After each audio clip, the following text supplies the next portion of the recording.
he still recognizes the indirect pattern. But internally, something shifts.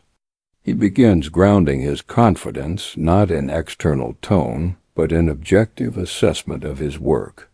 He seeks feedback from multiple sources. He strengthens his own criteria for excellence. Gradually, the partner's ambiguity loses its emotional charge. The behavior has not changed. The dependency has, and dependency is often the quiet accomplice in psychological manipulation. Marcus Aurelius wrote often about the importance of self-sufficiency of judgment. He reminded himself that praise and blame are fleeting, that the opinions of others are unstable currents in a larger sea. A ruler who anchored his identity in public approval would govern erratically. A philosopher who anchored his identity in gossip would never think clearly. Likewise, a person who anchors emotional stability in the moods of a passive-aggressive individual will live in perpetual tension. The Stoic does not eliminate emotion. He stabilizes its foundation. There is a deeper layer here. Passive aggression can function as a test. Not a conscious one, perhaps, but a revealing one. It tests how quickly you defend yourself. It tests how desperately you explain.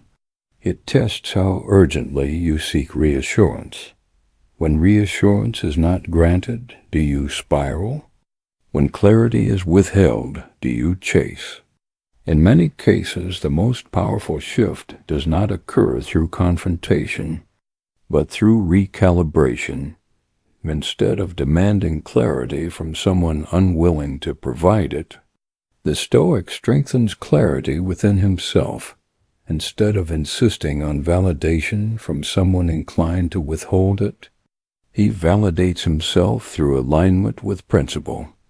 Instead of chasing warmth from someone who weaponizes distance, he reduces his emotional exposure. Notice what is happening. He is not punishing. He is not retaliating. He is not escalating. He is adjusting proximity. This is subtle, but profound. In long-term passive-aggressive dynamics, emotional availability is often asymmetrical. One person seeks resolution. The other avoids it. One seeks transparency. The other survives in ambiguity. If the seeking continues unexamined, exhaustion follows. The Stoic interrupts this pattern by withdrawing the fuel that sustains it, not through hostility, but through composure. There is a story told of a Roman senator who faced political opponents skilled in insinuation. They rarely accused him directly. Instead, they planted doubts in the minds of others. Rather than chasing every rumor, rather than confronting every whisper, he continued acting with visible integrity and declined to engage in speculative defense. When pressed about the insinuations, he reportedly said, "If there is an accusation, let it be made. If not, I will not defend myself against imagination."